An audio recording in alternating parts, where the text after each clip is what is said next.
নমস্কার। আজকে আপনাদের সাথে বেলের উপকারিতা নিয়ে আলোচনা করব। কাঁচা বেল পাকা বেল আমরা তো দুটোই খেতে পারি।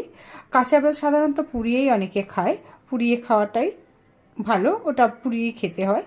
আর পাকা বেল তো শরবত করে খাওয়া যায়, এমনিও খাওয়া যায়।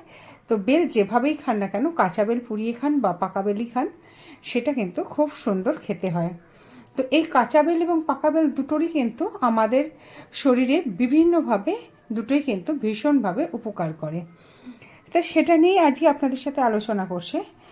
পাকা বেল স্মারক গুণ বিশিষ্ট আর রক্ত বৃদ্ধিকারকও বটে, অর্থাৎ যাদের রক্ত নিয়ে সমস্যা, হিমোগ্লোবিনের প্রবলেম, সে সকল ব্যক্তিরা কিন্তু পাকা বেল খেতে পারেন।